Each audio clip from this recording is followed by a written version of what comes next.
além daquilo que já foi anunciado aqui pelo pessoal da Economia e pelo ministro Onyx, foi antecipado para o dia 16 de abril a campanha de imunização contra a gripe para caminhoneiros, motoristas, transporte coletivo, forças de segurança, portadores de doenças crônicas não transmissíveis e funcionários do sistema prisional.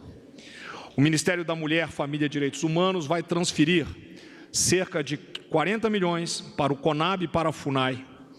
E a CONAB distribuirá a cesta de alimentos para grupos vulneráveis e a FUNAI para indígena.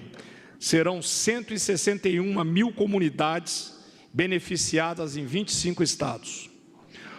Hoje foram repatriados 768 brasileiros, sendo 434 da Bolívia, 243 de Londres, 60 da Argentina, 22 do Chile e 9 de Trinidad e Tobago, totalizando, no momento, um total de 11.235 brasileiros repatriados. Neste momento, eu passo a palavra ao ministro Ramos para fazer as colocações dele. Boa tarde, ministro Braga Neto, Mandetta, Wagner Rosário, Jorge. Eu inicio minhas palavras agradecendo o trabalho que a imprensa vem fazendo e aproveitando também a Secretaria de Governo. Ela é muito conhecida pela relação com o Parlamento, mas ela tem outras secretarias que estão voltadas diretamente para esse combate ao coronavírus. A Secretaria de Assuntos Federativos já existe na estrutura da SECOM. Ela vem sendo responsável, desde o início da crise, com a relação com os entes federados, com os governos estaduais e as prefeituras. Foi ela que foi responsável, tendo à frente a secretária Débora Aroche, em planejar, coordenar as videoconferências com os governadores de todos os estados. Nós fizemos uma videoconferência na segunda-feira pela manhã, semana retrasada, com a região Nordeste, que foi a primeira por solicitação da região Nordeste, e em seguida a região Centro-Oeste. Nós fizemos a região Sul e a região Nordeste e a região Amazônica, a região Norte, depois a região Sul e Centro-Oeste, e o último dia foi a região Sudeste, né? Minas Gerais, Espírito Santo, Rio de Janeiro e São Paulo. E estamos, através da Secretaria de Assuntos Federativos, 24/7, ou seja, o tempo todo, com uma ligação da secretária com os secretários dos estados, seja na área de saúde, em várias outras áreas. Então, existe esse contato com todos os estados. Tem um link e o nosso pessoal está diretamente lá atendendo as demandas. O governador liga, solicita um apoio.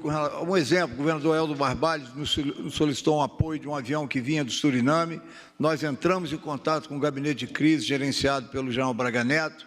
Então, é um trabalho muito importante. Nós temos também a Secretaria de Comunicação, que os senhores conhecem, que é responsável pela estrutura aqui da coletiva.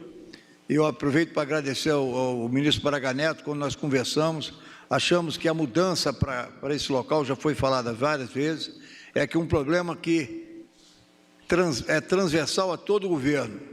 E nos sentimos muito satisfeitos de estar aqui junto ao nosso ministro da Saúde, Mandetta, que, lógico, o foco principal é a área de saúde, mas foi a oportunidade que nós tivemos de mudar o procedimento. E também a Secretaria de Comunicação é responsável diariamente de emitir boletins sobre as notícias. Nós temos também a Secretaria Parlamentar, que tem atuado junto ao Congresso Nacional na aprovação das medidas voltadas para o coronavírus, a parte das medidas econômicas. O ministro Guedes acabou certamente de divulgar para os senhores. Aproveito também para agradecer a resposta do Congresso Nacional a essas demandas.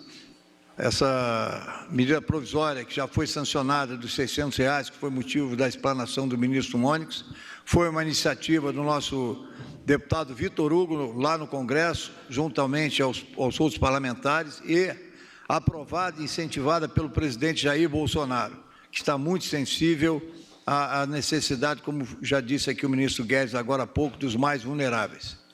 Então, eu aproveito para agradecer e colocar a Secretaria de Governo à disposição dos senhores. Obrigado, galera. Por favor, ministro Jorge.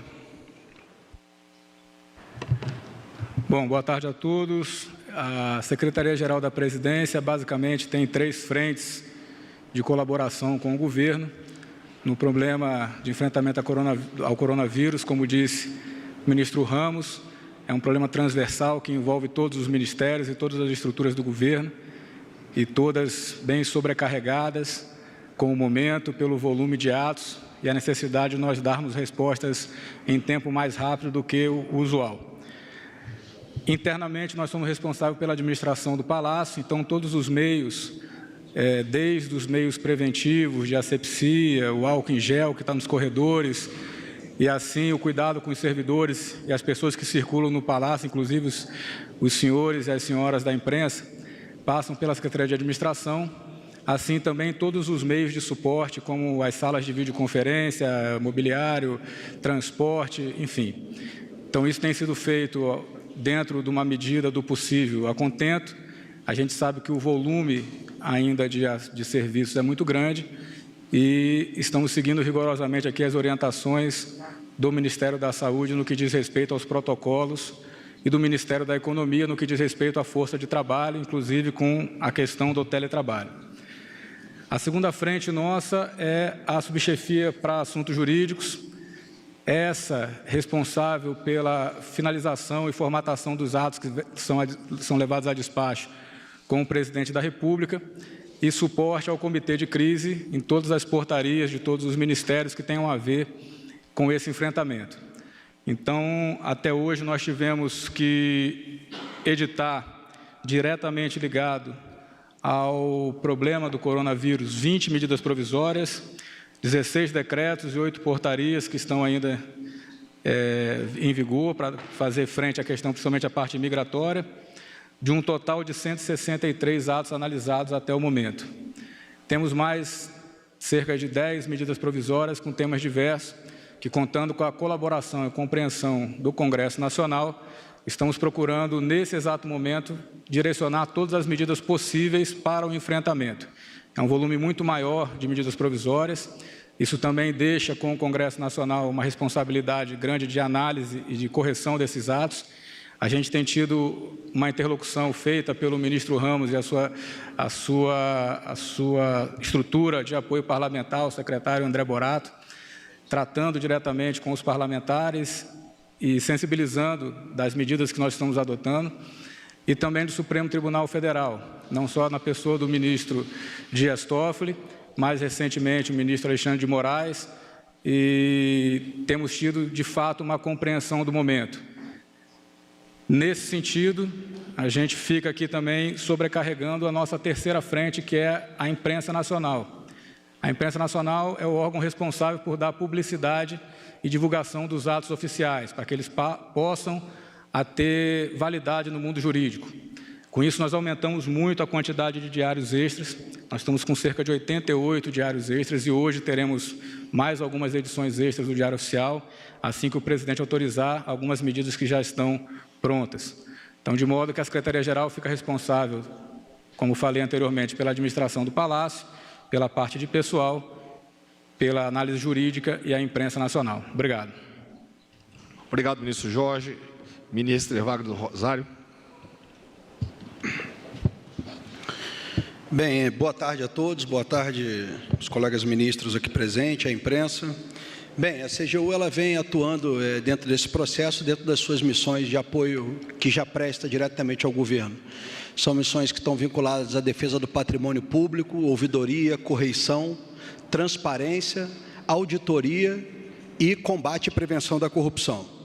Bem, dentro dessas áreas é bom pontuar algumas iniciativas que esclarecem aí a atuação ampla do governo em diversas frentes. Bem, em primeiro lugar, num trabalho conjunto com a Secretaria-Geral, com a Advocacia-Geral da União e o Ministério da Economia, houve edição tanto da Lei 13.979, como também da MP 926, que trouxe algumas modificações nos processos de licitação. Nós temos os processos licitatórios, em média, eles duram 90 dias no governo. Por óbvio, nós não temos prazo para se contratar todos os itens a serem contratados em 90 dias, e se eu não vou cumprir todos os ritos, eu vou ter que simplificar esses ritos e deixar de executar algumas ações que normalmente são executadas. Então, praticamente todas as licitações elas estão sendo feitas por dispensa de licitação, né? A gente abriu a possibilidade de contratar até empresas inidôneas, ou seja, empresas, caso nós não tenhamos nenhuma outra empresa que forneça aquele bem, e essa empresa estiver inidônea, ela vai ser contratada, porque aqui a prioridade é salvar vidas. Então, nesse momento, se abre essa oportunidade. A possibilidade de aquisição de equipamentos usados, corte da estimativa de preços, visto que os preços hoje em nada se assemelham aos preços normais, muito pelo contrário, são preços completamente divergentes da realidade, e que, nesse momento, não há tempo para ficar se discutindo, visto que a gente não tem uma visão geral dos insumos que são utilizados e nem com a curva aí da oferta e da demanda devido à necessidade mundial desses produtos. Então, essa foi a primeira medida dentro da área de contratações. Dentro da área de auditoria, nós disponibilizamos uma equipe, tanto para o ministro, tanto para todos os ministérios, mas especialmente ao Ministério da Saúde, que é quem tem feito as maiores aquisições e quem está passando aí por maiores dificuldades. Basicamente, estamos levantando todos os riscos dessa contratação, ajudando o Ministério, tentando não criar nenhum tipo de problema para o Ministério, tentando evitar tanto problemas operacionais, riscos operacionais, mas também riscos de fraude, riscos de corrupção, tentando mitigar esses problemas. Então, tem sido um trabalho interessante, diferente, que busca aí trazer mais segurança nessas contratações que estão sendo realizadas. Na área de transparência, a gente está dando transparência total no portal da transparência a esses recursos. Nós já temos ontem mais 9,5 bilhões que foram liberados, mas até agora no sistema tem 5,49 bilhões liberados, 2,5 bilhões já foram empenhados, e quem entrar na página do portal da transparência, www.portaldatransparencia.gov.br, pode ter acesso às informações, tem logo um link ali do coronavírus, clicou, tem acesso aos gastos do governo de forma clara e diretamente à sociedade.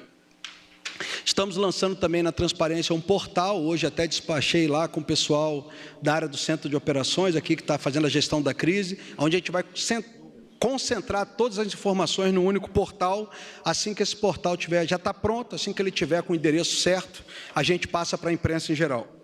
Bem, na área de correcional, editamos a MP 928, o presidente assinou, praticamente a gente suspendeu todos os prazos de sanção, prazos de processos disciplinares de sanção, tanto baseados na Lei 12.846, que é a Lei Anticorrupção, como também a Lei 8.112, que é o Estatuto do Servidor Público.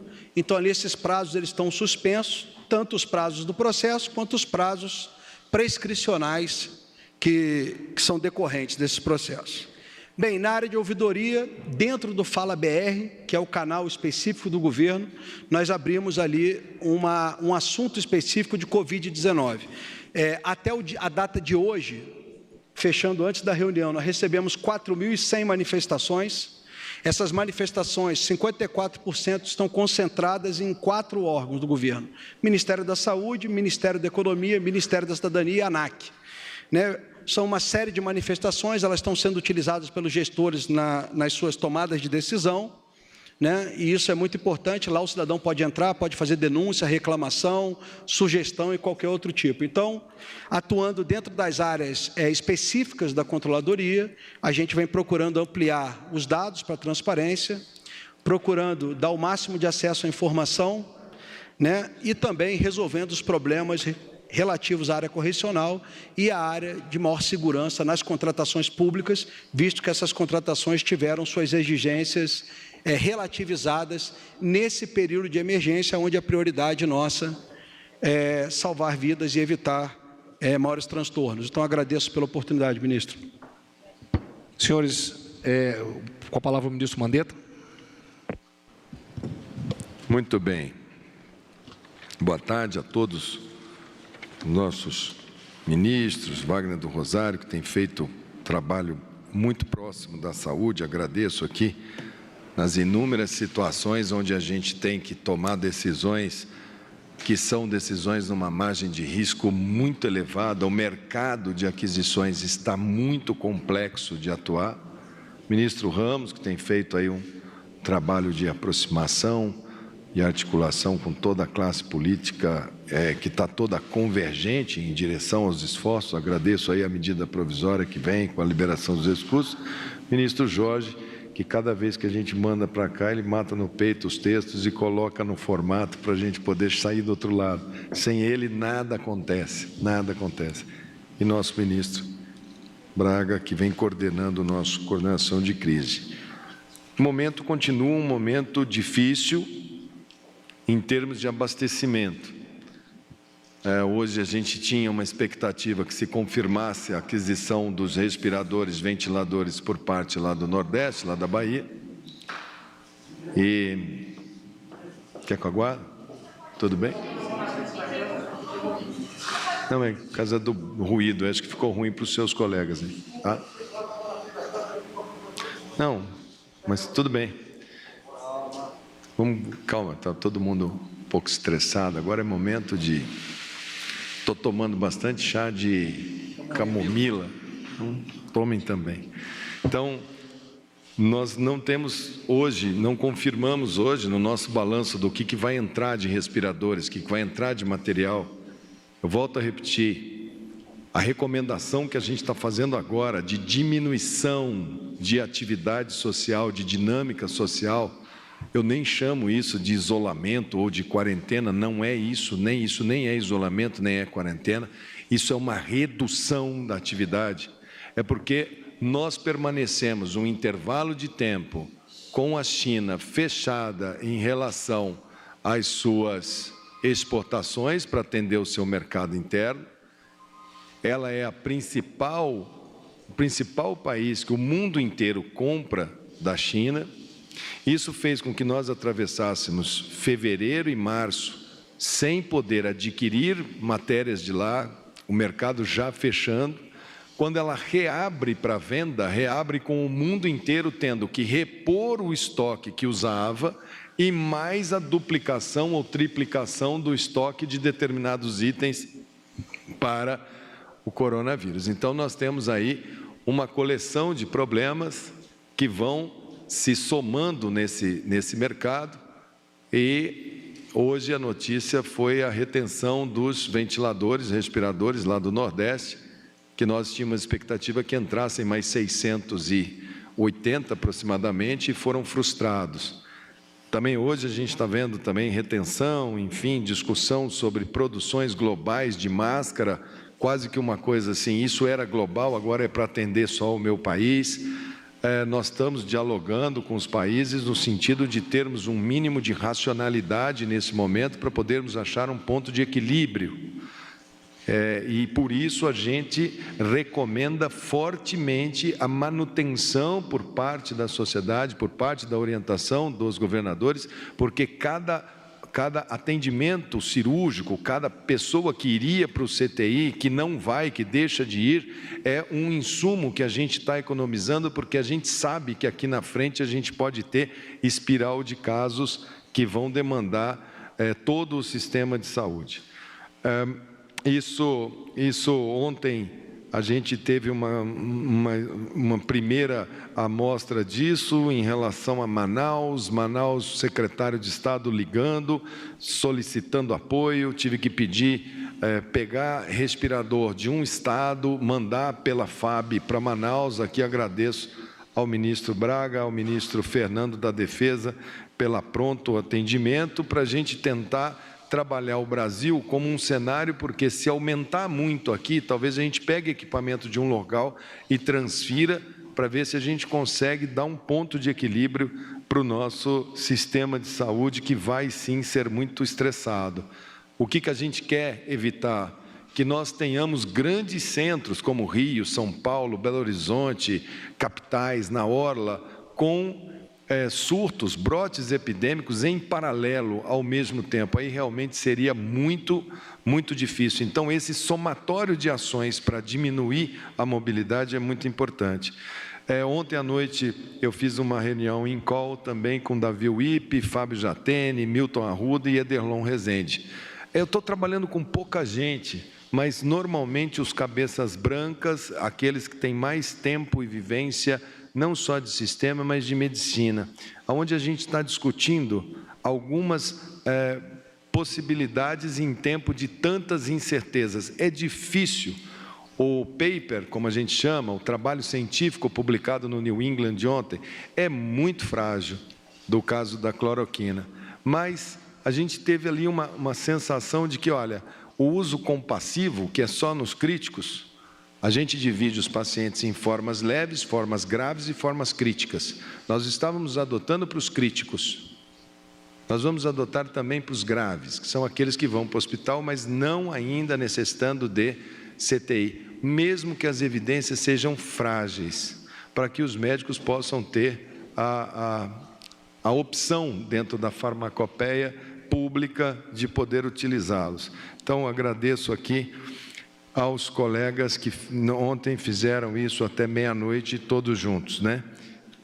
Esses respiradores que nós conseguimos mandar do Rio lá para Manaus, eu aqui agradeço à Redditor. Foi um pedido meu, pessoal, à Redditor, eu não queria tirar os respiradores públicos para mandar para Manaus, então eu fiz uma custódia, mandei, a Redditor me cedeu 15, mandei para Manaus para atender pontualmente, depois que atender, chegando, eu conseguindo colocar, eu devolvo e agradeço, não só a Redditor, mas é impressionante como todos estão querendo ajudar, isso é o lado positivo hoje.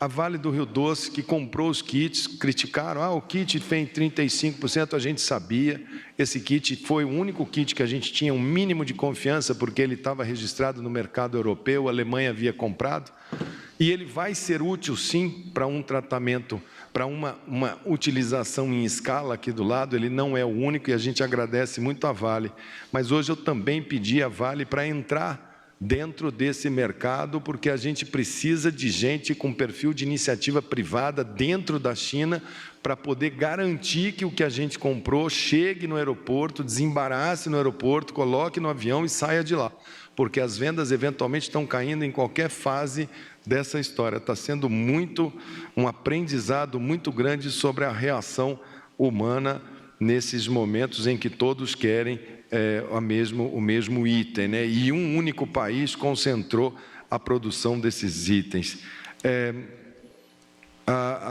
Também lá do Ministério da Saúde, hoje eu recebi muitos questionamentos de enfermeiros lá do hospital. Jamais foi a minha opinião dizer que a enfermagem não conseguiu segurar as infecções lá no Santa Major. A enfermagem é fundamental e ela está sendo extremamente guerreira naquela unidade.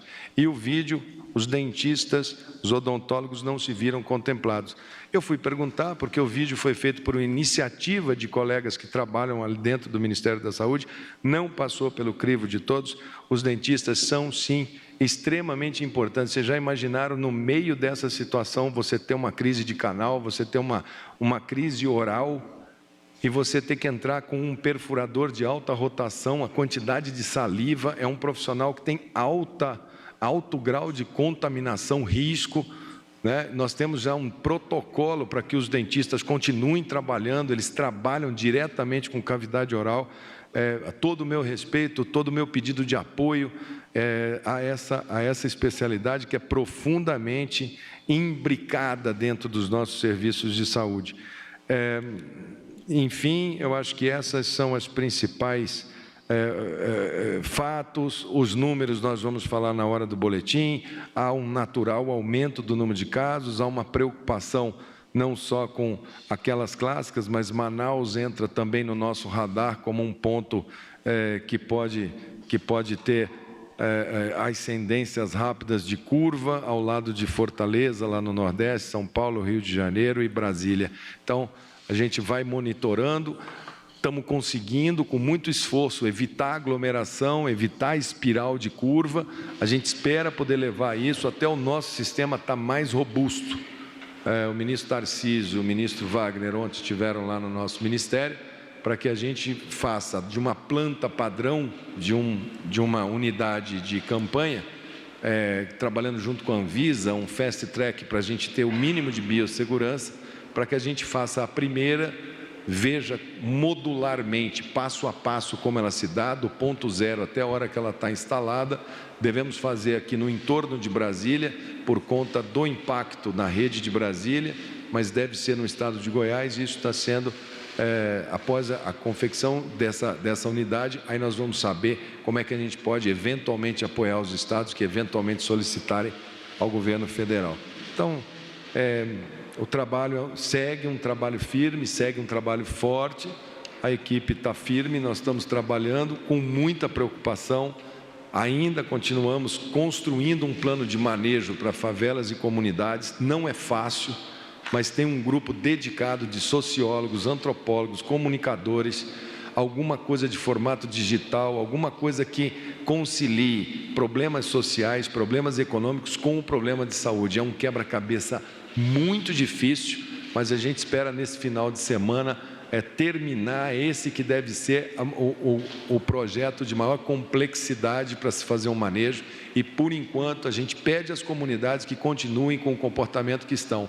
Segurem, não deixem entrar em espiral antes do sistema estar mais preparado para atender, já que até agora ele começou pelos ricos, ele começou pela classe A e B, ele passa um pouquinho agora na classe média, mas ele ainda não entrou nos bairros, grandes bairros operários do Brasil. Então vamos todos ter muita atenção redobrada, final de semana, fazer mais um sacrifício, que a gente possa ter muito foco e todo mundo se auxiliar num momento tão difícil como esse.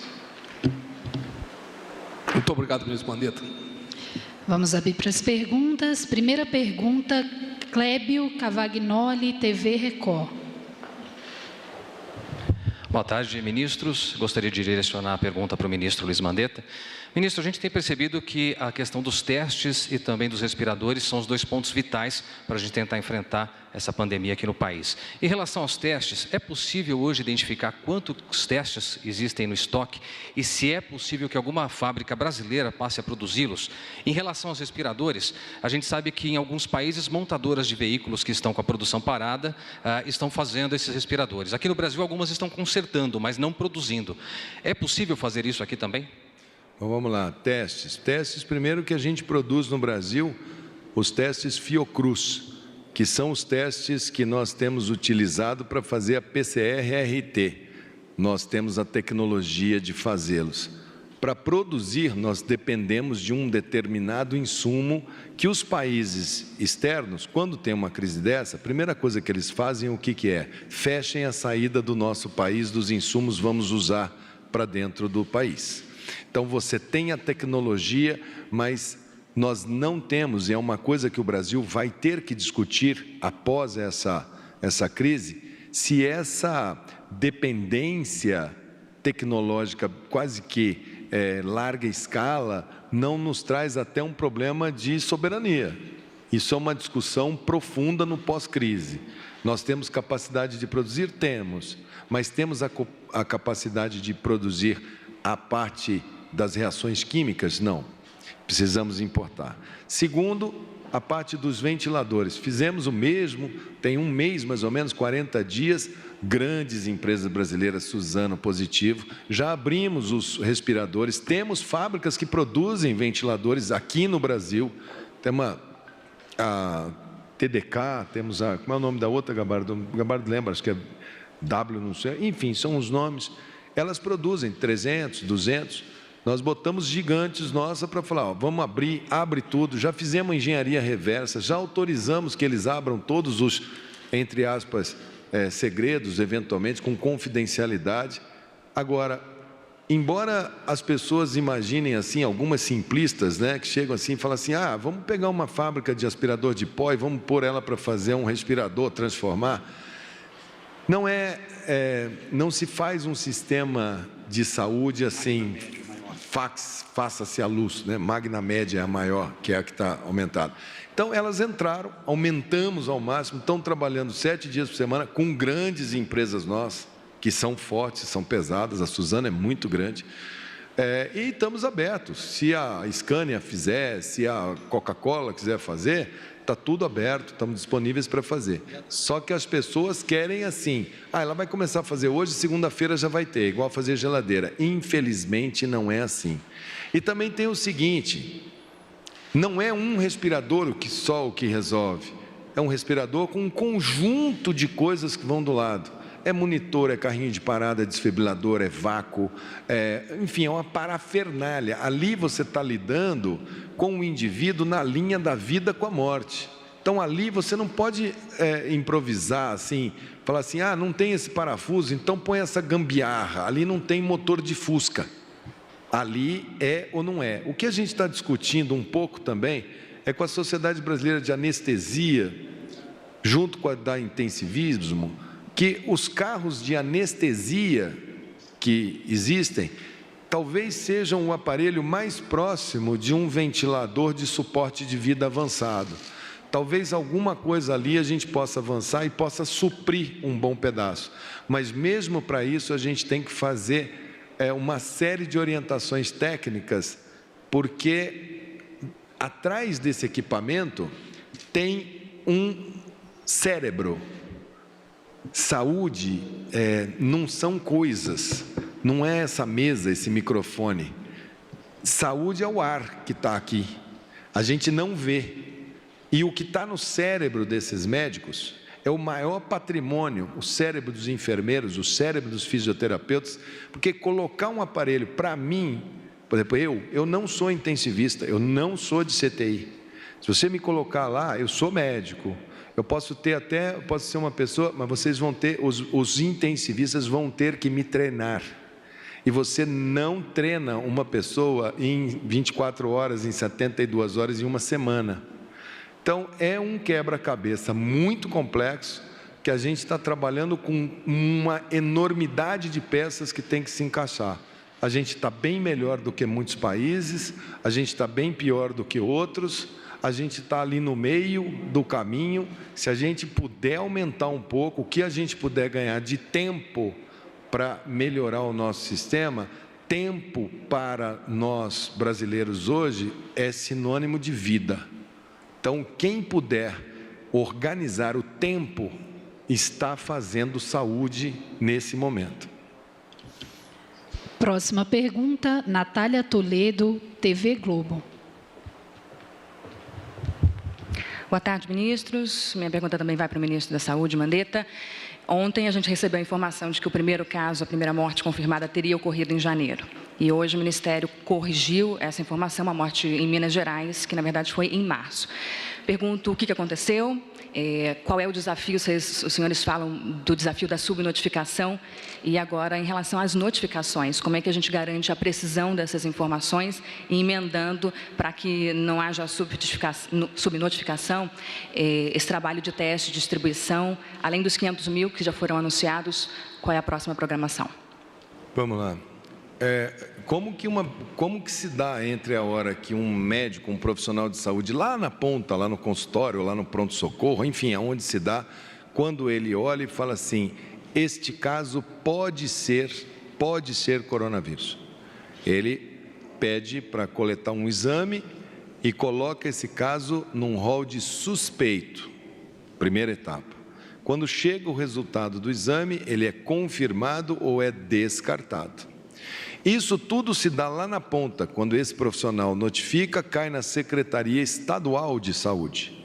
Quando ele confirma, a Secretaria Estadual de Saúde nos informa ao Ministério da Saúde. Em situações normais, o que a gente faz? No início do coronavírus, quem acompanhava lá no Ministério, a gente revisava um por um, checava, via o nome, via a idade, via se estava preenchido certo, via se a data do início do sintoma, a notificação é um formulário grande, não é uma coisa simplificada, um endereço, tem uma série de informações ali. E aí, muitas vezes, o Ministério da Saúde olhava e falava, secretaria, tem uma coisa errada aqui. A questão já de um mês, nós falamos, olha, agora o Ministério da Saúde não vai mais revisar. Nós vamos pegar os números das secretarias estaduais de saúde e vamos consolidar todo dia às 17 horas. Então, ontem foi consolidado. Na consolidação dos números dessa semana, veio esse caso com essa data. Quando chamaram a atenção, o Ministério da Saúde foi olhar e falou, vamos revisar para ver se está tudo direitinho, sem certeza.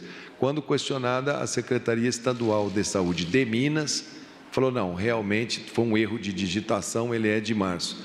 Agora, o que é importante disso daí? É possível que nós tenhamos tido casos de pessoas com coronavírus aqui em janeiro, em dezembro? É possível. É possível que possamos ter tido até antes. A China fez uma maneira de notificar essa doença muito estranha, muito atípica.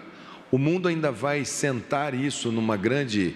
Isso ainda vai ter que ser muito melhor explicado, porque talvez se tivéssemos tido melhores informações, muitas vidas poderiam ter sido salvas. Os primeiros casos de morte de origem desconhecida lá na cidade de Wuhan são de 8 de dezembro. Para você ter as mortes, você tem que ter a circulação do vírus antes. A China tem cidades enormes, como Pequim, tem cidades de 8 milhões, 10 milhões, 15 milhões, 1 milhão, 7 milhões, são uma atrás da outra. Como é que justifica tão poucos casos? Quer dizer que essas cidades todas não tiveram abalos nos sistemas de saúde? Essa era a imagem que passaram para o mundo. Por isso o Brasil se preparou, com a orientação da Organização Mundial de Saúde, para um vírus pesado, um vírus que, se nós fizéssemos higiene, se nós fizéssemos bloqueios pontuais, ele seria controlável, ele seria facilmente controlável. Ela fez uma quarentena numa única cidade, 6 semanas, falou, acabou os casos aqui, está encerrado o assunto. De repente ele chegou no mundo ocidental, onde a imprensa é livre, onde os números são livres, onde o comportamento social é mais similar ao nosso, e caiu o sistema de saúde da Itália, o sistema de saúde da Espanha, o da França, a Alemanha, a Inglaterra, os Estados Unidos. No domingo a previsão é que eles entrem na fase de não temos mais respiradores, não temos mais onde pôr ninguém, aí começa a haver a parte do refluxo, que a gente chama, onde você começa a ter que escolher quem entra no respirador e quem fica e quem sai, é a parte mais dramática, e isso faz com que nós aqui no Brasil olhemos e falemos, olha, o nosso sistema de saúde vai sofrer um grande impacto. Se esses sistemas de saúde ocidentais caíram igual um efeito dominó frente a esse vírus, então esse vírus não é um vírus pesado, lento, igual os chineses mostraram. Esse é um vírus muito competente para transmitir e ele pode causar um impacto muito agudo no sistema de saúde. Isso nós estamos medindo porque nós somos um país tropical, nós estamos agora entrando no outono, o inverno é o nosso maior pesadelo. Nós temos uma epidemia de influenza, uma de dengue, uma de sarampo e agora entrando uma de corona. Como que isso vai acontecer aqui? Então nós vamos aprender dia após dia notificando. E é difícil notificar, é difícil fazer os testes, é difícil sincronizar isso tudo num mercado tão concentrado. Então vamos devagar, vamos com calma, o momento é de muita atenção, muita calma, e foco, disciplina, e não vamos perder o foco do nosso adversário, nosso inimigo, que é a doença. Última pergunta, Carolina Rossito, TV CNN. Boa tarde, ministro. Qual é o estado que mais preocupa nesse momento? O senhor falou agora de Manaus, por exemplo, a capital, que entra na lista de locais críticos. O estado do Amazonas, por exemplo, então, está prestes a sofrer um colapso? Vamos mudar um pouquinho esse adjetivo crítico. A gente tem preocupação, gente, com os 215 milhões de habitantes. Não tem nada que não esteja...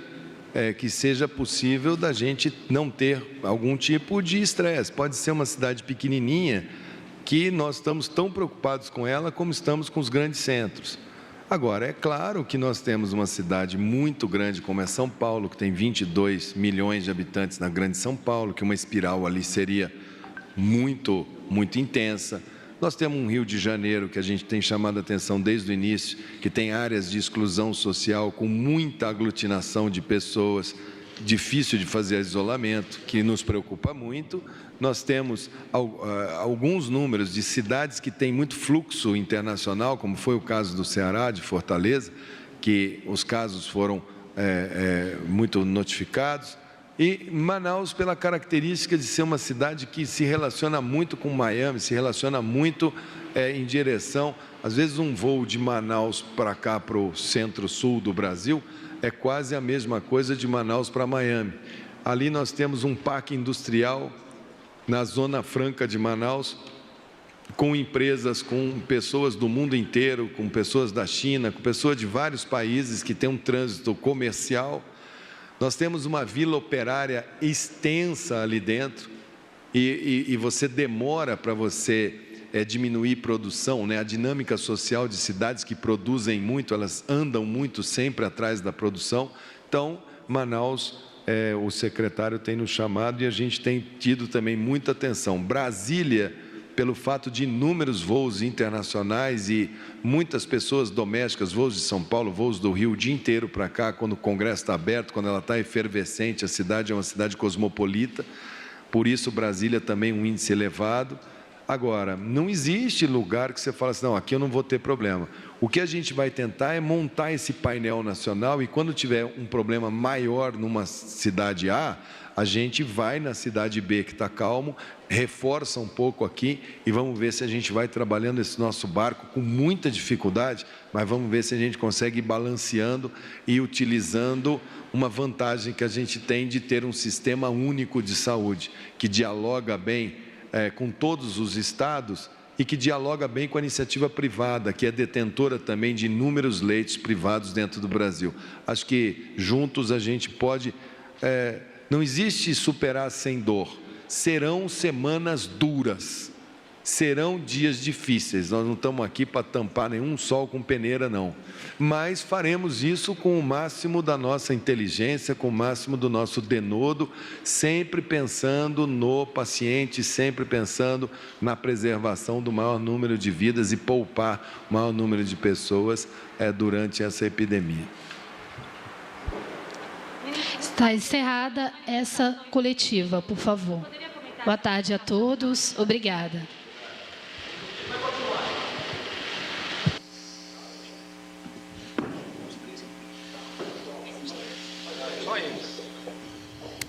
Daí, portanto, você acompanha ao vivo pela TV Brasil e também pelas nossas redes sociais, entrevista coletiva no Palácio do Planalto, onde são apresentadas informações e atualizações sobre as ações do governo no enfrentamento à epidemia de coronavírus no país. Nesta fase da entrevista coletiva, em que participam ministros de diferentes pastas, tivemos aí o ministro Braga Neto, que coordena a equipe ministerial, informando ações específicas, como, por exemplo, o auxílio a comunidades indígenas, de modo a protegê-las da infecção pelo coronavírus, e também a repatriação de brasileiros que se encontram no exterior. O ministro da Saúde, Henrique Mandetta, participou, assim como os ministros Jorge de Oliveira, da Secretaria-Geral, e outros. Agora teremos a parte da saúde. Por favor, vamos dar início à apresentação do Ministério da Saúde. Peço atenção a todos, por favor.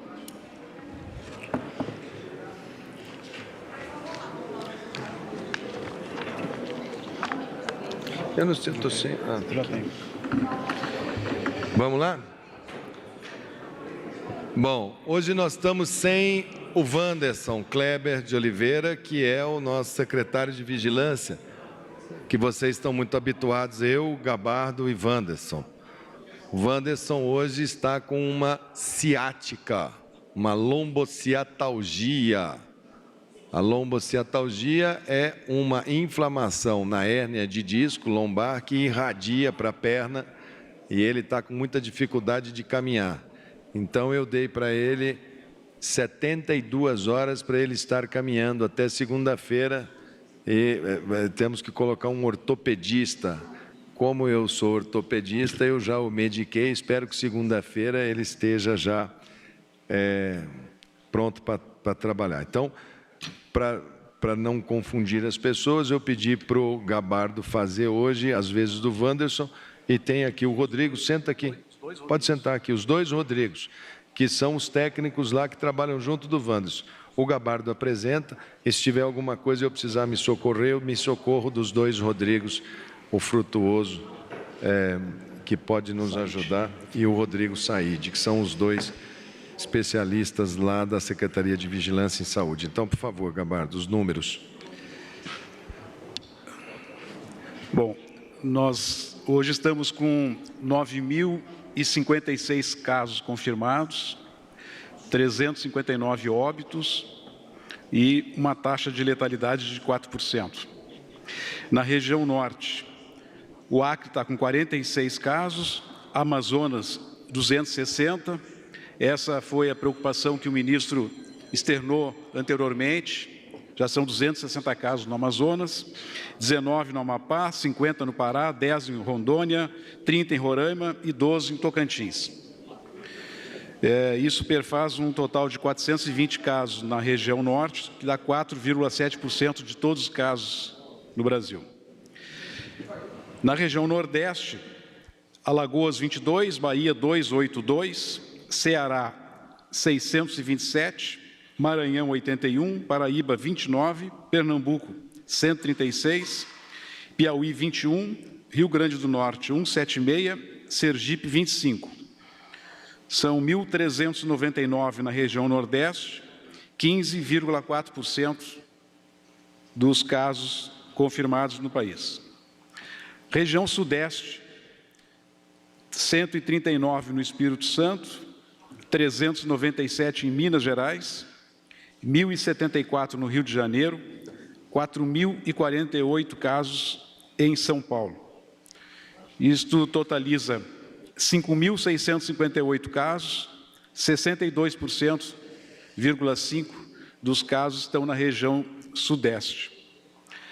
Região Centro-Oeste, DF 402, Goiás 88, Mato Grosso do Sul 60, Mato Grosso 44, total 594 casos, 6,6% dos casos no Brasil.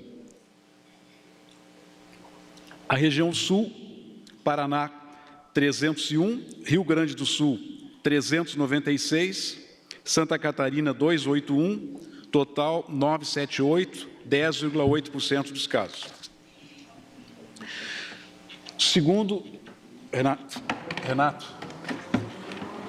Aqui nesses números aqui, Gabardo, quero chamar a atenção lá na região norte, de Manaus, Manaus como a capital ali da Amazônia, a quantidade de população indígena, a quantidade de indígenas que usam Manaus como ponto de apoio, barcos, e que vão e voltam dessas aldeias indígenas. Os indígenas têm uma relação imunológica muito ruim com o vírus dos brancos, dos vírus infecciosos. A história do contato brancos e indígenas, ela é uma história de páginas muito tristes da nossa história, desde os tamoios, desde a morte por sarampo dos tupinambás, dos tamoios ali em Anchieta, enfim, até os dias recentes. Então, é extremamente importante que aquelas ONGs, igrejas, enfim, que têm trabalho nessas aldeias,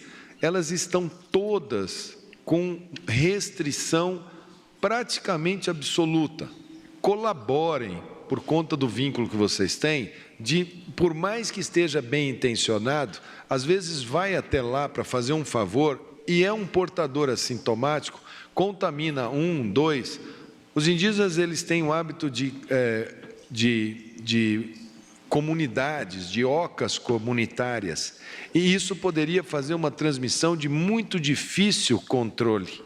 Então, nós pedimos a colaboração de todos aqueles para que traduzam, para que os caciques, para que as pajés, os grandes lideranças indígenas dialoguem com as suas comunidades, expliquem o momento que estamos passando.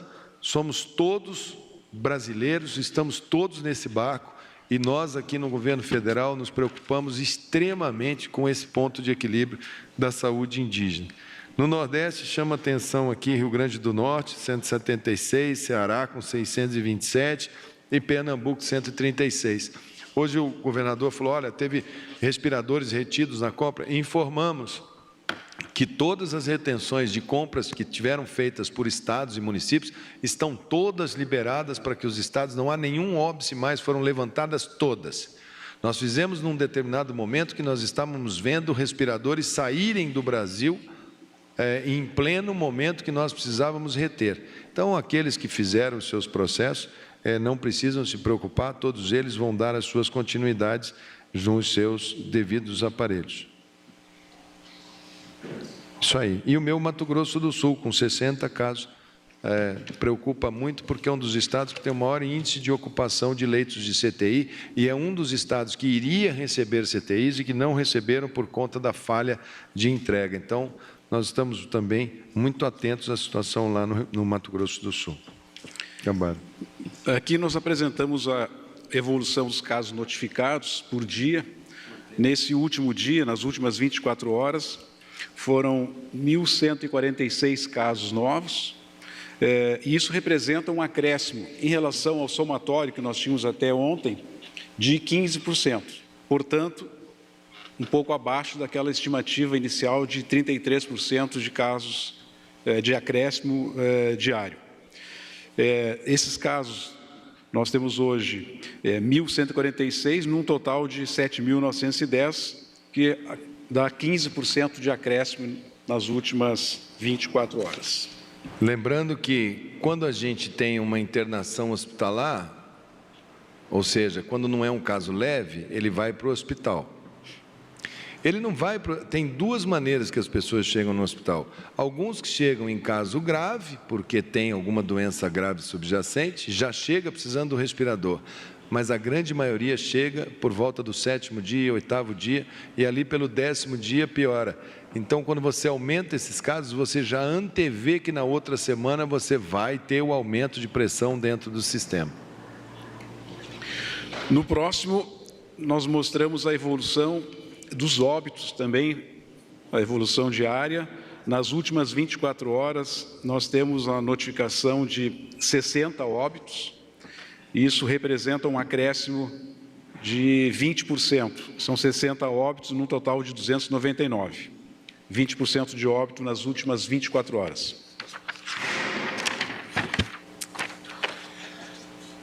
Os coeficientes de incidência por 100 mil habitantes, que é uma forma da gente poder comparar o número de casos, não no número absoluto, mas relacionando isso à população do Estado. O Estado que apresenta a maior incidência é o Distrito Federal. Vocês vejam que a incidência nacional é de 4,3 casos, né, para cada 100 mil habitantes. O Distrito Federal apresenta 13,2 casos para cada 100 mil. O Distrito Federal é o primeiro, assim, bastante, com um número bem maior, inclusive, que São Paulo, nesta relação de número de casos confirmados pela população. O segundo estado que tem a maior incidência é São Paulo, com 8,7. O terceiro é o estado do Ceará, com 6,8. E depois, Rio de Janeiro e Amazonas, os dois com a mesma incidência, de 6,2, que são os 5 estados que nós temos hoje a maior preocupação.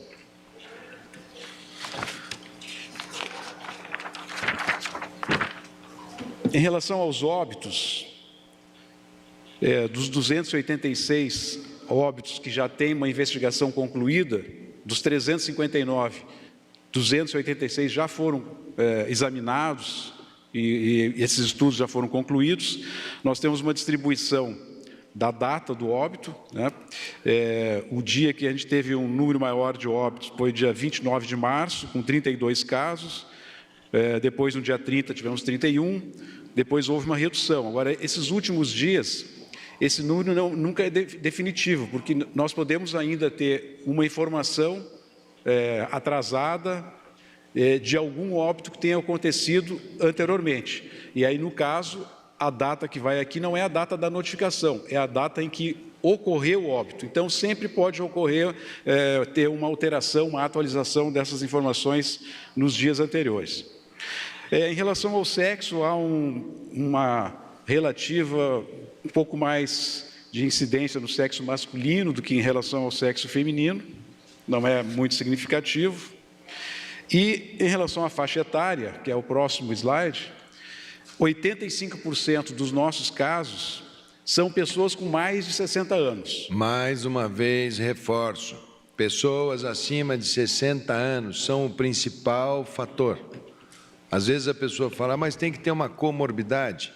Às vezes tem, mas passou de 60 anos, ela vai aumentando. 60, 70 aumenta bem, de 70, 80 aumenta mais, acima de 80 aumenta muito.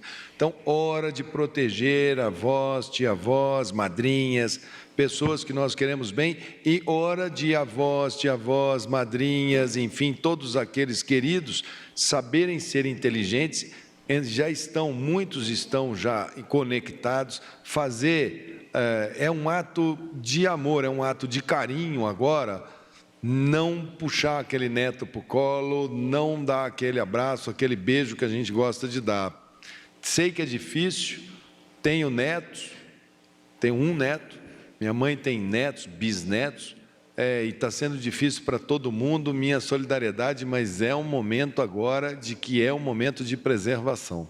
Então, muito cuidado com o fator idade.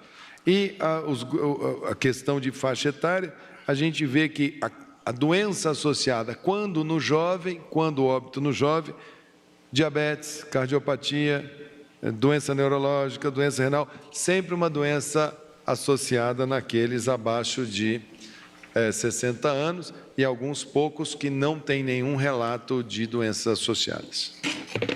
Então, vocês vejam que em número absoluto, o número de casos abaixo de 60 anos é pequeno. Abaixo de entre 20 e 39, nós temos 13 casos. Abaixo de 20 anos, nós temos apenas um. Entre 40 e 59, 30 casos. E a grande maioria, 242, acima de 60 anos. Com essas comorbidades que estão relacionadas ao lado, a comorbidade mais comum é a cardiopatia, depois vem diabetes, pneumopatia, doenças neurológicas. Quando se compara essas comorbidades de acordo com a faixa etária, vejam que cardiopatia, ela apareceu em pessoas com menos de 60 anos, um número bem pequeno, são 9 pessoas abaixo de 60 anos que apresentam a comorbidade de cardiopatia. Obviamente, essa é uma comorbidade que é muito mais frequente nos idosos acima de 60 anos. Assim como a diabetes, mas a diabetes aparece já num número um pouco maior abaixo de 60 anos, mas a grande maioria também, 101 casos acima de 60 anos e 13 casos de diabetes abaixo de 60 anos. E assim aparece a distribuição de todas as outras comorbidades. Chama a atenção que, de todos os casos examinados até agora, 50 casos, ou seja, 17%, não apresentaram, nessa primeira análise que foi realizada, não apresentaram comorbidade. E que desses que não apresentaram comorbidade, apenas 30% tem menos de 60 anos.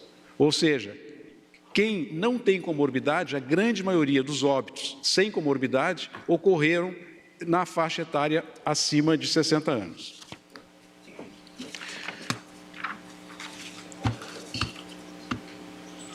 O próximo que fala das internações, são internações por síndrome respiratória aguda grave, que nós chamamos de SRAG. Até o final vocês todos vão estar habituados com essa terminologia. Dá para perceber a comparação. O verde são casos ocorridos em 2019 e o laranja são casos ocorridos em 2020. Então, chama a atenção que nas últimas 3 semanas, o número de internações por síndrome respiratória aguda grave em 2020 é muito superior ao ano de 2019.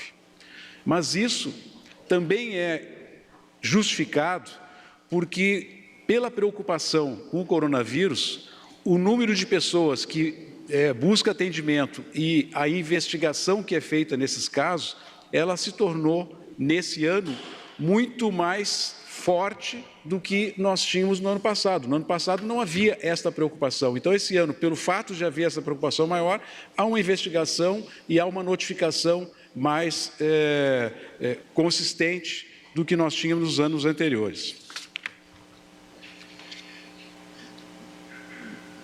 Essa última, acho que é o último slide, é um slide que mostra, por semana epidemiológica, o número de internações que a gente tem por síndrome respiratória aguda grave, mas separando o que é coronavírus dos demais vírus. E aí vejam só que o laranja, que é o coronavírus, ele ainda é pequeno em relação ao verde, que são as internações por outros vírus. Então, esta é a preocupação que nós precisamos ter com o nosso sistema de saúde, porque não são só os casos de coronavírus que vão pressionar pelos leitos de UTI, pelos leitos de internação. Pelo contrário, hoje nós temos uma pressão muito maior por leitos, por internação, de pessoas que têm infecção, síndrome gripal, por outros vírus que não são o coronavírus. Nessa última semana, semana 13, nós tivemos 515 internações por corona e tivemos 6.701 internações por síndrome gripal, por demais vírus que não seja o coronavírus. De todos os casos de internação esse ano, de 2020, 7% são coronavírus, 93% são por outros vírus. Óbvio que isso deve mudar nas próximas semanas. Ministro, era isso que a gente tinha para essa primeira apresentação. Bem, eu sempre passo aqui as perguntas que me mandam por escrito. Aqueles que eu não ler a pergunta é porque, de alguma maneira, nas falas minhas de entrada e nas falas do Gabardo, a gente entende que essas perguntas, para não ficar repetindo, já que houve a captação de imagens. Então, muitas perguntas aqui em relação ao caso Minas Gerais, que foi perguntado lá pela Rede Globo. Voltamos a repetir. Quando a gente pega o caso, a gente checa no Ministério da Saúde os casos que são mandados, que chamam a atenção, porque é impossível você checar todos. Esse trabalho é feito nas secretarias estaduais de saúde. Como essa paciente foi a óbito em 1º de abril, nós falamos, bom, como ela pode ter ido a óbito se ela coletou para confirmar óbito 1º de abril? Então, foram ver, não era, houve a errata por parte da Secretaria Estadual de Saúde lá de Minas Gerais. Muita gente querendo saber cenário. Letícia Casado, do New York Times, perguntando se estamos falando de 100 milhões de pessoas, se quantas pessoas devem morrer por coronavírus.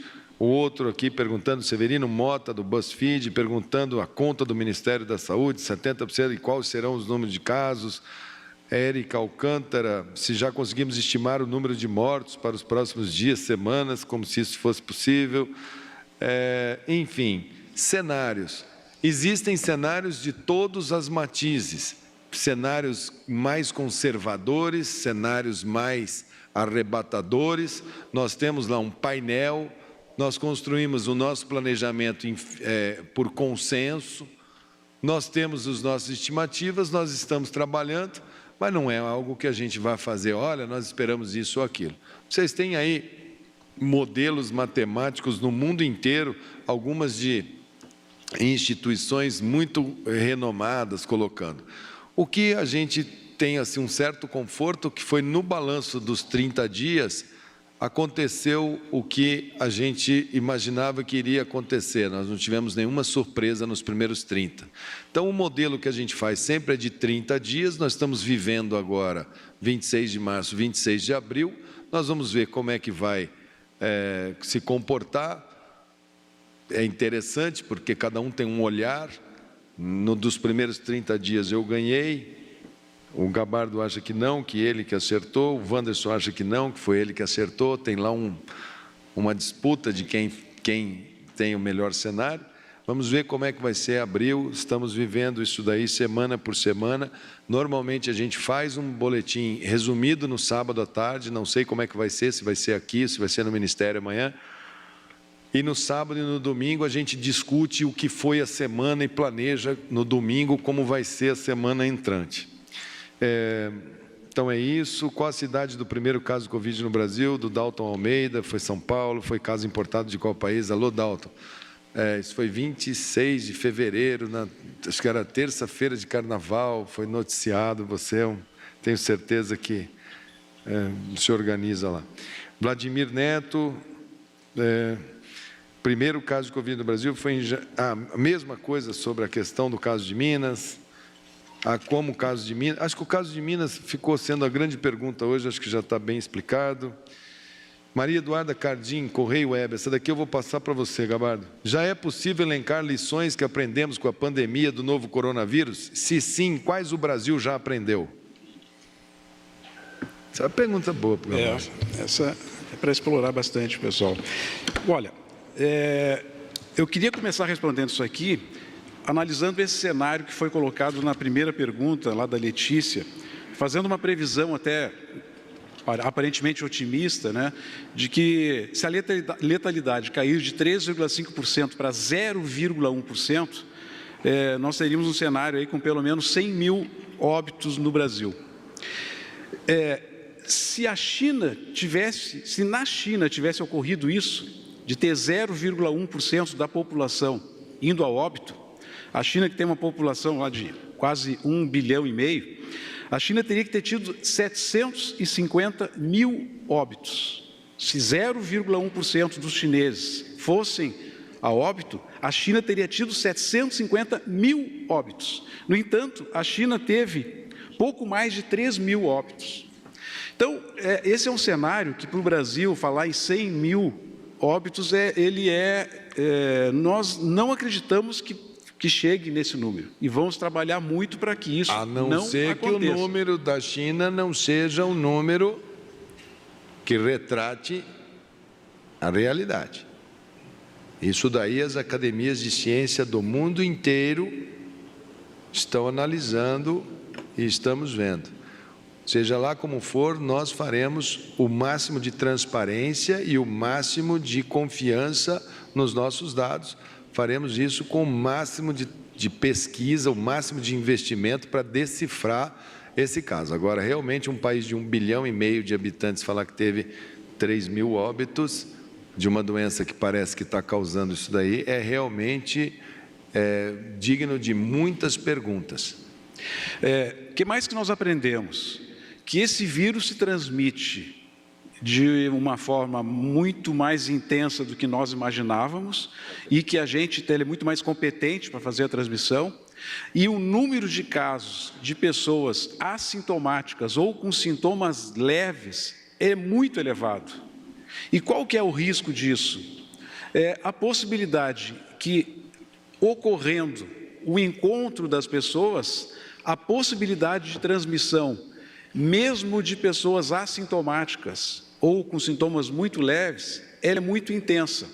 Então, nós começamos trabalhando numa linha de isolar as pessoas sintomáticas para diminuir o risco do contágio, mas com o tempo nós fomos percebendo que não é suficiente apenas separar as pessoas que estão sintomáticas, que uma preocupação também são aquelas que não apresentam sintomas. E isso evoluiu, inclusive, para uma nova forma da gente reduzir a transmissão, que é a utilização das máscaras. No início, nós não recomendávamos o uso de máscaras para a população em geral. Hoje, no transporte coletivo, por exemplo, eu acho que se impõe a necessidade da máscara, né? Porque isso protege as pessoas de uma transmissão. Então, essa é uma situação que a gente deve levar bastante em consideração. O fato da grande quantidade de pessoas assintomáticas estarem aptas a transmitir o vírus. Eu acho que era isso, ministro, do que a gente vinha trabalhando e que nós aprendemos com a evolução da doença foram essas questões. E uma coisa que é muito importante no aprendizado, o aprendizado sobre a doença no indivíduo, ele vai aumentando. Agora, esse vírus, ele é muito duro para o sistema de saúde. Ele derrubou o sistema de produção de insumos em saúde no mundo. Isso está fora das fronteiras do Brasil. Nós temos hoje uma delicada situação internacional em que um clima de quem pode mais chora menos, um clima de eu vou exercer o meu poder financeiro pesadamente para organizar o meu sistema logo, tem pairado no mundo de uma maneira que nós vamos precisar uma moderação, um entendimento, para que a gente possa, que cada país ultrapasse com o máximo de dignidade essas situações. O Brasil tem um sistema com uma musculatura razoável, regular, mas é lógico que nenhum sistema está pronto para um ataque em massa, e temos países que têm sistemas muito frágeis. O que ocorreu essa semana no Equador, com as imagens que todos viram, nos assustam, porque um país com um sistema de saúde extremamente frágil aqui dentro da América do Sul. Nós temos ainda outros países vizinhos, que são países carentes, que são países com sistemas extremamente frágeis. Nós temos um continente africano aqui do lado enorme. Isso nós vamos ver quando chegar no Oriente Médio, quando chegarem naqueles países. Hoje, a reunião da ONU, foi pedido uma trégua, e quase 70 povos que estavam em conflitos no mundo decidiram aceitar uma trégua, uma paz provisória, porque entenderam que o inimigo comum nesse momento, de ambos os lados do conflito, é o coronavírus. Então, que isso seja inspirador aí para vários países, para vários movimentos, que o foco da humanidade agora é ver se a gente consegue achar uma solução mais inteligente para essa situação do que essa que a gente está vivendo, de conter as pessoas, conter a dinâmica social que para nós brasileiros é tão boa e é tão fundamental no dia a dia da gente. Aqui tem perguntas por blocos, mais ou menos, mas eu acho que todas mais ou menos foram testes e diagnósticos. Eu vou dizer assim, se tem alguma que a gente não tenha visto, você passa a vista aí, por favor, Gabardo. A 17, eu vou ler aqui, perguntas relacionadas. Joana Oliveira, do El País. Há previsão de uma parceria público-privada entre o governo e operadoras de saúde para requisitar leitos da rede particular do SUS? O Alex Tágira, do UOL. O Ministério trabalha com a possibilidade de estatizar ou exigir a cooperação de hospitais privados e planos de saúde em relação aos leitos de UTI? Qual o planejamento nesse sentido? Enfim, essa pergunta aí, que fica perguntando se vai haver esse tipo de situação que você falou que você quer responder. Eu quero responder isso pelo seguinte. Primeiro, vai sim, nós vamos passar a acompanhar, monitorar a utilização dos leitos de UTI, tanto da rede do SUS, como da rede privada. Mas queria fazer uma observação. Esse fluxo, ele não é só num sentido do SUS precisar da rede privada.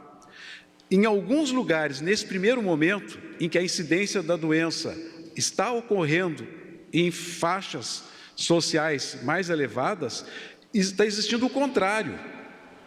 A rede privada também está precisando do Sistema Único de Saúde. E essa parceria, ela é importante que ela aconteça. Numa fase inicial, talvez o sistema público tenha que socorrer a iniciativa privada. Mais adiante, quando mudar o perfil das pessoas que vão estar doentes, é possível que o SUS precise mais dos leitos privados. Então, essa migração ela vai acontecer dependendo do local e das condições, ela pode acontecer numa direção ou na outra direção. Agora, o que é importante é que a gente passe a monitorar esses leitos e possa utilizar a capacidade instalada da melhor maneira possível, seja com parceria, seja com aquisição de leitos da rede privada. Isso tudo está sendo analisado e a gente está criando as propostas possíveis para ser implementado. Ou seja, se precisar, vai usar. Vamos deixar que os estados, municípios, maioria dos médicos que trabalham no hospital público trabalham no hospital privado. Não se esqueçam, é dos hospitais públicos, dos hospitais universitários. É dali que saem as grandes cabeças que depois se tornam as grandes referências do hospital privado. A locomotiva da formação, o berço de alta tecnologia é o hospital público. Ele é a matriz, é da onde gera a mão de obra qualificada que depois entra. E nós estamos falando de pessoas que moram na mesma cidade, empresários que estão na mesma cidade, e esse sistema, ele dialoga sim, e ele vai dialogar e ele vai achar o seu caminho. O Ministério da Saúde vai ser o grande mediador dessa história, e se precisar, não existe nenhuma ação por parte do Ministério da Saúde que não possa vir a ser tomada para que a gente consiga ter o melhor ponto de equilíbrio dessa experiência que nós vamos passar agora, que é global. Olha, as outras aqui são perguntas basicamente sobre testes diagnósticos, que a gente já falou bastante. A pergunta dos outros aqui de assistência hospitalar e leitos, número de leitos. Eu acho que leitos a gente deve começar a abrir uma melhor... A gente, na segunda-feira, vai trazer um novo formato de vocês verem leitos que nós temos, leitos adquiridos, leitos ocupados, necessidade de ampliação, um grande painel que a gente está trabalhando. A gente estava trabalhando com uma ferramenta que é muito boa para nós, mas ela era muito complicada para o público, vocês iam ter muita dificuldade. Então, a gente está trabalhando para uma ferramenta amigável que a sociedade vai poder acompanhar em tempo real esse tipo de situação. A Carla Gamba, do Jota, pergunta o número de hospitais de campanha instalados ou em processo de instalação. Isso é um número que a gente também está trabalhando com os estados. Tem muito estado ampliando, e nós não temos, porque a iniciativa se dá no plano local. Nós estamos puxando agora essas informações para poder tê-las melhor, acho que a partir de segunda-feira. E a aquisição de equipamentos, se o Brasil está decidido a enviar aviões à China, nós enviaremos aviões, caso seja necessário. Se precisar, se tiver lá para buscar, a gente vai mandar. Se não precisar, se vierem normais, tudo que a gente puder fazer para chegar lá mais rápido, com mais segurança e trazer até aqui. Acho que é isso.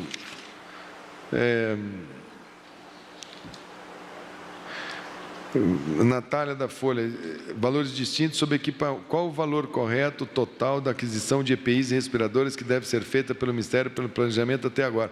Isso aqui é a típica pergunta que eu só posso mandar, Natália, por escrito. Então, eu vou pedir para que o Roberto, lá do Departamento de Logística, mande, porque ela é muito específica, eu não tenho os dados aqui. Enfim, acho que é isso. Amanhã sim, eu só não faço o balanço com vocês aos domingos. A única coisa que eu não sei é se esse balanço vai ser feito aqui, nós vamos ver aqui com o gabinete de crise, se aqui vai estar em alguma situação de limpeza, alguma coisa. Lá no Ministério a gente sempre faz por videoconferência, talvez não tenhamos a presença de vocês, aí é mais uma questão de sabermos onde vai ser. Agora eu passo aí para a nossa moderadora para a gente responder duas perguntas sobre essa parte de saúde. Ministro, boa noite. Carolina Videla, da TV Band. A gente está com o Brasil Urgente ao vivo agora com o Datena e está chegando muita mensagem das pessoas preocupadas com a situação, com a sua relação com o presidente Jair Bolsonaro. Diante de tudo que a gente viu nos últimos dias, e especialmente ontem, na manifestação do presidente, o senhor disse que está trabalhando, fazendo o seu trabalho. Há alguma chance do senhor deixar o cargo nesse momento, ministro? Tem alguma mensagem para tranquilizar a população que está confiante, até muita gente está confiante no trabalho que está sendo desenvolvido, mas há chance do senhor deixar o Ministério, ou a sua relação realmente está estremecida com o presidente? Obrigada. Não. Eu tenho 31 anos de medicina. A gente se prepara para cuidar de pacientes. Eu já tive pacientes em que a família, às vezes, ela questiona o médico, briga com o médico, e o compromisso do médico é com o paciente.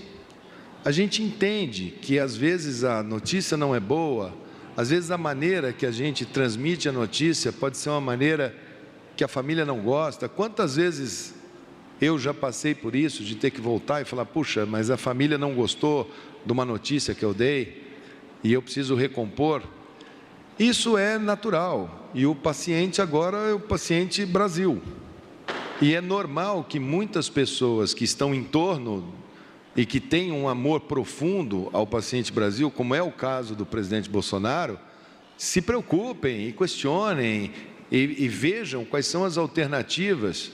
Mas o que eu vejo é uma vontade muito grande de acertar, uma vontade ainda muito grande de acharmos o caminho todos juntos para irmos com esse paciente a um porto seguro, vamos assim dizer. Então, da minha parte, isso é muito tranquilo. Eu entendo que as reações são assim. Não é nada desconfortável. Assim como as pessoas, às vezes, veem o médico quando estão convalescentes e falam, esse é o melhor médico do mundo. Eu melhorava muito na minha casa, quando a minha mãe, quando eu era pequeno e estava ali com uma febre, minha mãe falava, o doutor Edgar vai vir te ver. Eu já achava que eu ia melhorar. Ele entrava na casa e eu achava que eu estava cuidado. E essa relação hoje, que por vias tortas, não programadas, acabou tendo em relação à minha pessoa, acaba trazendo espaço para esse tipo de situação em que uma preocupação de qualquer outra pessoa, eu não sou o dono da verdade, eu simplesmente estou vendo um paciente, estou dizendo, olha, esse caminho aqui é um caminho que eu acho que pode ser um caminho que eu vou procurar com os máximos de colegas da ciência. Mas é normal também, às vezes, você chega num médico, o médico fala, olha, esse teu caso é um caso para cirurgia, eu acho que eu tenho que te operar. Aí você fala, eu quero escutar uma segunda opinião. E aí você tem um segundo médico que chega e fala assim, olha, esse caso seu eu não opero, eu trato conservador. O resultado que eu espero é esse, o outro é esse. E o paciente, ele manifesta qual é a sua vontade em termos de qual tipo de tratamento, se é cirúrgico, se é um tratamento conservador. Isso é possível. Nós não temos uma fórmula pronta para esta epidemia, porque o mundo não tem. Existem aqueles, eu vejo muito gestores experimentados, com muita vontade de participar, fazendo leitura assim, olha, isso aí tudo está errado, vamos fazer assim, vamos todos trabalhar e vamos nos contaminar todos em bloco e tal. É uma conduta, se está certa ou está errada, cabe ao paciente, que no caso é representado pela presidência, falar assim, olha, essa conduta pode ser uma conduta interessante. A minha, nesse caso, como eu vi a queda do sistema de saúde de Nova York, como eu vi a queda do sistema de saúde da Califórnia, como eu estou vendo da Itália, como eu estou vendo da Espanha, como eu estou vendo França, como eu estou vendo Inglaterra, como eu estou vendo os países ali vi o Irã. A minha é de cautela, eu não acho que nós sejamos melhores que Nova York, que a Itália, que todos que passaram por isso na marcha acelerada tiveram, em algum momento, situações de colapso. Isso é um tratamento mais lento e que tem reflexos na economia. E nós não somos insensíveis a esse tratamento, isso é um efeito colateral desse tratamento. Principalmente para o brasileiro mais carente. E eu acho que é em nome desses que o presidente muitas vezes se movimenta. É o cara do espetinho, é o cara disso, é o cara da economia informal, é o cara da microempresa. Para isso, o remédio são políticas sociais que estão sendo aprovadas. Me parece que o Brasil é um dos países que mais tem aprovado medidas sociais para que as pessoas atravessem esse momento. Então, eu acho que todos queremos o mesmo objetivo. A imprensa quer o mesmo objetivo, a ciência quer o mesmo objetivo, os políticos querem o mesmo objetivo. Às vezes, temos visões diferentes de como atingir esse objetivo. O que eu estou vendo no nosso painel de situação mundial, eu tenho trazido aqui, tenho compartilhado com o país, porque eu acho que é a única maneira de todo mundo ter os números que possam raciocinar junto com a gente e trazer soluções para esse problema. Temos aqui uma série de ações de governo que são do governo do presidente Jair Bolsonaro. Nós temos ações da área de infraestrutura, da área de logística, da área de defesa, da área de relações internacionais. Por isso esse formato ampliado não é só saúde. Saúde é uma pequena parte desse quebra-cabeça. Talvez a mais sensível, porque ela lida com o maior patrimônio de uma nação, que é vida, a vida do cidadão. Então, quem lida com vida, talvez nessas horas ganhe uma importância muito grande. Isso não vai demorar. Em saúde, a gente é muito habituado ao término do tratamento. Às vezes, a gente tem que fazer um procedimento duro, e a pessoa sai e fala que não foi bom, que, eu sarei, mas a injeção foi dolorida, doeu demais, eu sarei, mas a conta foi cara. Isso é típico. Para nós da saúde, a gente trabalha com um diapasão focado. Quanto a eu deixar o governo por minha vontade, eu tenho uma coisa na minha vida que eu aprendi com os meus mestres. Médico não abandona paciente, meu filho. Eu já cansei de terminar plantão na minha vida e o plantonista que tinha que chegar para me render, para eu poder ir embora, não aparecer por problemas quaisquer, e eu ficar 24 horas dentro de hospital. Eu já passei Natal dentro de hospital com filho pequeno em casa e mulher esperando. O foco é no serviço, o foco é no trabalho.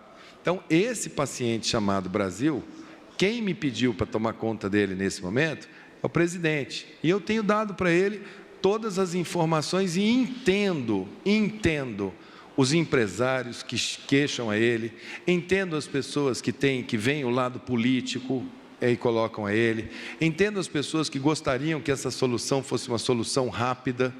Olha, pegue uma fábrica que faz aspirador de pó, como um dia alguém falou para mim, e inverte o tubo e põe para ventilar. Faz um sistema de saúde em uma semana, vamos fazer um prédio, põe todo mundo lá dentro. Saúde não é assim. Saúde não é coisa, saúde não é concreto, saúde é perfume, saúde é ar. Quando falta ar, é que a gente se dá conta que ele existe. É uma coisa que a gente usufrui enquanto a gente está aqui e ninguém está vendo que aqui tem oxigênio nesse local. Se tirar o oxigênio daqui, todos vocês vão sair correndo, mesmo que aqui seja o Palácio do Planalto, com piso de mármore e com todos vocês confortavelmente sentados, vocês não vão querer ficar aqui. Não vamos fazer desse caso um caso maior do que ele já é. O caso agora é uma situação global que nos desafia a todos, do presidente da República até o mais humilde cidadão brasileiro. Nós estamos todos preocupados, eu estou preocupado, sei o tamanho da responsabilidade.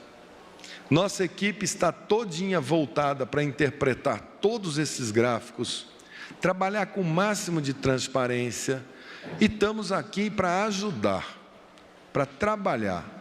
Se depois que isso terminar, tenho certeza que por qualquer uma das situações que possam aparecer, talvez seja mais importante eu ir debater o sistema de saúde pós-Covid em outro lugar, talvez ajudar o Brasil a pensar um modelo de saúde mais racional, talvez ajudar o mundo a pensar um sistema de saúde mais racional, mas no momento, na beira da cabeceira, eu vou estar ali. E vamos ter dias ruins, vamos ter pessoas que vão começar processos de internet. Por que não fez isso? Eu sei de uma denúncia disso. É o processo que a gente chama de fritura, de nada, vezes nada, para nós que estamos aqui, vai nos abalar do compromisso. Vamos ver como é que vamos atravessar a próxima semana. Lá atrás eu disse para vocês, teremos 20 semanas duríssimas. 20 semanas duríssimas. Então, nós estamos ainda nas primeiras 4, 5 semanas. Temos semanas duras em abril, temos semanas duríssimas em maio. preparados, se estivermos bem abastecidos com os nossos leitos, nossos médicos, nossos enfermeiros, nossos dentistas, todo mundo junto, podemos passar com muito menos drama por algo que o mundo inteiro vai passar e o Brasil vai passar bem, e esse assunto vai ser superado. Mas, ministro, uma coisa, algumas manifestações estão sendo chamadas para o próximo domingo, e isso acaba sendo atiçado pelo próprio presidente Jair Bolsonaro, mesmo que indiretamente, a hora que ele critica o senhor numa entrevista para uma rádio.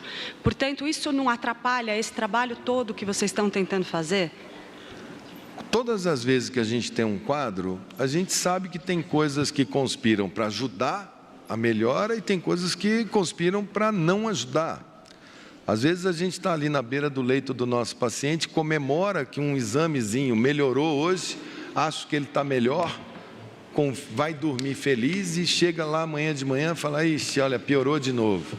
A gente vai vivendo um dia de cada vez. Como vai ser o comportamento dos brasileiros nesse final de semana, eu não sou autoridade nacional para coibir, nem sou, não estou aqui para ser o gestor das vontades das pessoas. Nós estamos numa sociedade democrática, tem leis sobre isso. Como que as pessoas vão se comportar? As pessoas, elas são donas do seu destino, individual e coletivamente.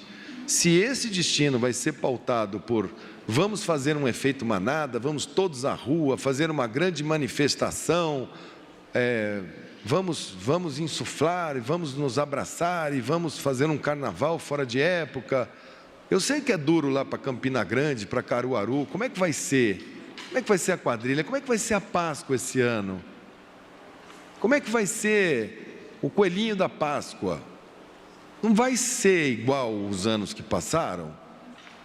A gente vai ter que se... E outra, não adianta também na primeira semana que a gente está enfrentando, na segunda semana que a gente está enfrentando a situação, a gente já chegar e falar assim, não vou não, chega, para mim está bom, já deu, vamos deixar acontecer. Eu estou alertando, nosso estoque está baixo, nós estamos vendo hoje uma predação dos estoques. A gente espera na semana que vem voltar aqui e falar, confirmou, a compra firmou, o fornecedor entregou, nosso estoque está subindo, nossos respiradores estão chegando, nossos médicos estão mais organizados, a enfermagem está melhor organizada, os hospitais de campanha estão melhor instalados, o plano de comunicação está melhor, o manejo social. A gente vai chegar num momento que a gente vai falar assim, ok, vamos começar a nos movimentar. Mas a gente tem condicionantes para isso. Eu acho que enquanto a gente não tiver essas condicionantes minimamente atendidas, é muito temerário perguntar para alguém que tem todos os números que nós temos, todas as informações que nós temos, que são compartilhadas com todos os ministros, com o presidente. Aqui são as informações que nós temos, os números estão lá, estão para todos. Aí é uma questão de saber cada um como interpretar esses números e para onde que a gente vai juntos, né? Acho que é isso aí. Ministro. Olha, nós recomendamos que as pessoas, todas elas, atendam às recomendações dos governadores dos seus estados que têm os melhores números, os melhores indicadores para propor as suas medidas. Que cada um faça aquilo que a sua consciência e aquilo que é uma situação que está aí. O que é da minha responsabilidade é dizer, temos uma doença infecciosa, respiratória, viral, que transmite, que o vírus é competente, se juntarmos vamos fazer contaminação um dos outros, alguns não terão absolutamente nada, nem saberão que tem a doença, outros terão formas leves, um número expressivo terá uma doença que vai levá-los ao hospital e um número vai levá-los à CTI e um número vai a óbito, ponto. No momento não tenho vacina, ponto. No momento não tenho um remédio que eu possa acreditar que usando esse remédio em larga escala eu consiga tratar. Ponto. No momento não tenho testes que eu consiga fazer na velocidade que eu poderia imaginar um país dessas dimensões para correr atrás do paciente contaminado. Ponto. No momento não tenho como pegar determinados locais no Brasil que tem milhões de pessoas em favelas com quartos minúsculos e quadros sociais para fazer isolamento. Esse é o quadro. E tenho um mundo inteiro correndo atrás dos mesmos equipamentos e mesmos materiais. Esse é o quadro geral, essa é a queixa do paciente. A anamnese, a gente abre tudo o que pode acontecer. A história natural desta doença, ela está sendo escrita pela sociedade. As sociedades que conseguiram um código de funcionamento muito restrito, conseguiram passar sem ter a espiral alta. As que tiveram maior volume de movimentação, tiveram a espiral alta e fizeram graus diferentes de colapso. Quando se faz o colapso, a economia sofre muito mais do que quando se controla. Porque quando se tem um colapso, não tem outra alternativa a não ser uma quarentena horizontal, que nós não experimentamos no Brasil. Não experimentamos no Brasil. A gente tem visto, as pessoas têm se movimentado, os serviços essenciais estão funcionando, as pessoas têm saído às ruas, sim, a gente está vendo. Tem prefeitos que falam, eu vou largar de mão, tem governadores, a gente está vendo. Nós tivemos uma redução muito expressiva. E talvez isso é que esteja segurando esses casos que a gente está vendo, 15%, 16%, 20%, o gráfico está mantendo. Talvez esse comportamento é que esteja achatando, senão a gente estaria um dia com mais com o outro, que mais que o outro, que mais que o outro. Quando falam do carnaval, o carnaval desse ano foi em fevereiro. Se o carnaval tivesse sido em março, como alguns anos nós temos carnaval no mês de março, por conta dos calendários, e nós tivéssemos em março feito um carnaval em todas as capitais brasileiras com esse vírus já circulando, eu acho que nós teríamos tido a tempestade para lá de perfeita. Então, algumas coisas a gente entrega nas mãos de Deus, e eu acho que Deus esse ano resolveu falar, nesse ano que aconteceu, o carnaval vai ser um pouco mais cedo, porque nós fizemos uma mega aglomeração, blocos com 4 milhões, 1 milhão, as pessoas no carnaval, digamos que elas não ficam muito longe uma das outras, elas costumam ficar muito perto, né? Então acho que teríamos tido realmente um quadro terrível. Então, vamos ter o máximo de comportamento social, vamos ter o máximo de entendimento, vamos ler uns livros, vamos pensar, vamos refletir, vamos buscar boas fontes, aos que destilam ódio, aos que destilam fake news, calma um pouco, deixa as pessoas respirarem um pouco, depois, mais para frente, faz um pouco de fake news, em vez de postar 10 fake news por dia, posta 2, aí ele alimenta sua necessidade da fake news, já ajuda, né? Porque dá um trabalho enorme para tirar as fake news. Então, tudo isso, cada um tem que colaborar, até mesmo aqueles que fazem as fake news precisam moderar um pouco, porque dá um trabalho muito grande a gente ficar respondendo fake news. Última pergunta, por favor, e vamos encerrar essa coletiva. Obrigada. Ministro, Thalita Fernandes, da Folha de São Paulo. Pesquisa Datafolha de hoje mostrou que a aprovação da população em relação à gestão do senhor no Ministério da Saúde da crise aumentou de 55 para 76, mais que o dobro da aprovação do presidente. O senhor acha que, com isso, a população aprova mais o que o senhor está fazendo com a postura do que o presidente? Não, isso não tem nada a ver com a minha performance, não tem nada a ver com o presidente. Isso, nós estamos falando de instinto. Isso é um instinto de preservação da vida. As pessoas sabem, isso é instintivo. Se a humanidade não tivesse esse instinto, a Índia, com 1 bilhão e 300 milhões de pessoas, não teria ouvido o primeiro-ministro Modi pedir para eles irem para casa. É efêmero, é passageiro. Isso não é uma coisa que fica, essa crise passa. Daqui a pouco eu sou passado. Aqueles que vão pensar politicamente vão falar assim, e agora como que a gente faz para desgastar? Olha, morreu muita gente porque ele não preparou isso, porque não preparou aquilo. Olha, comprou esse copo aqui por R$1, quando o copo é 10 centavos. A fase do desgaste vem ali na frente.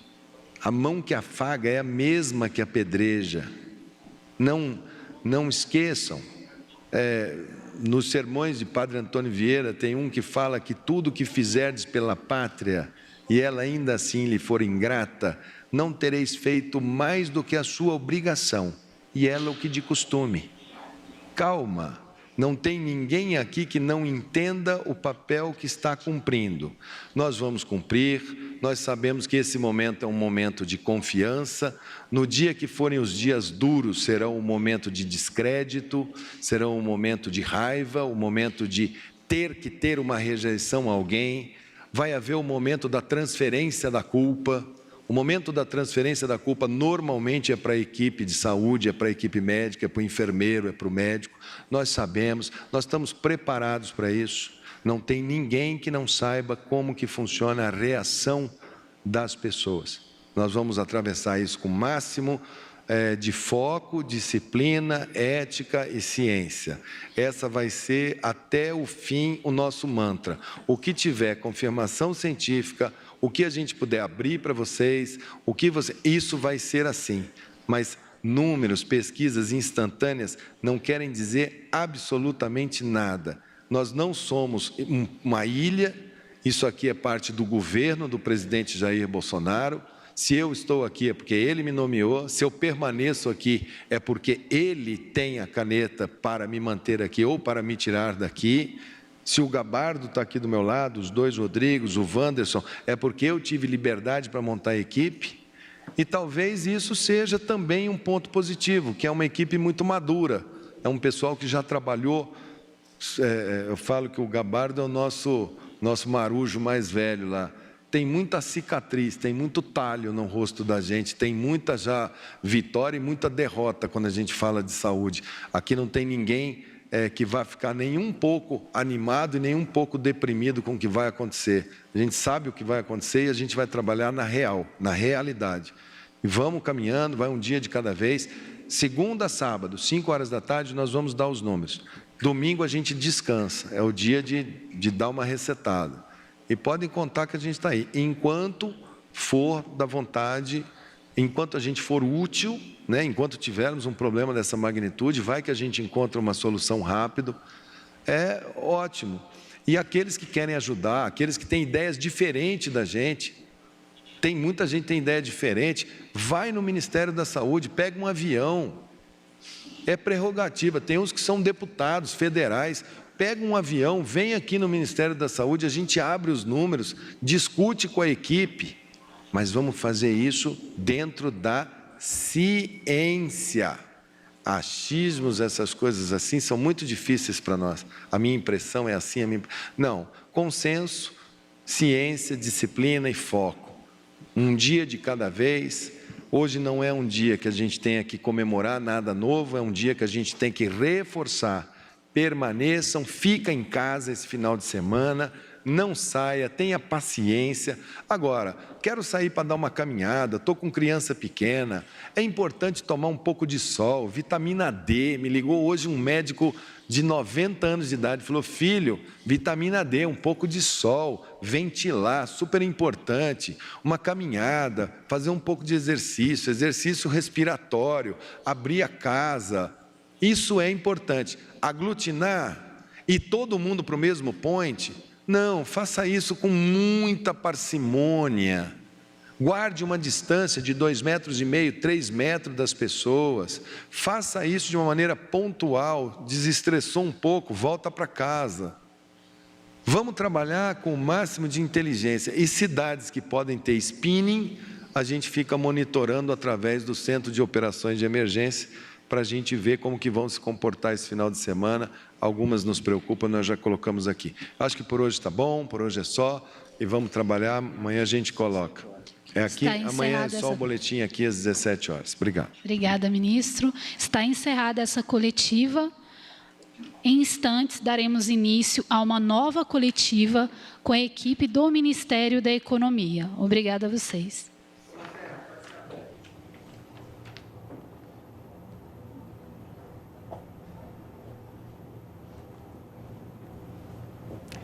Tá aí, você acompanhou com a gente entrevista coletiva direto do Palácio do Planalto. O ministro da Saúde, Luiz Henrique Mandetta, e o secretário executivo do Ministério, João Gabardo dos Reis, atualizaram as informações sobre a Covid-19 no Brasil, como também as ações do Ministério para o enfrentamento a esta pandemia. Você continua bem informado, seguindo nossas redes sociais e acompanhando também a programação da TV Brasil. Logo mais estaremos de volta para transmitir uma nova entrevista coletiva com representantes da área da economia. Até breve.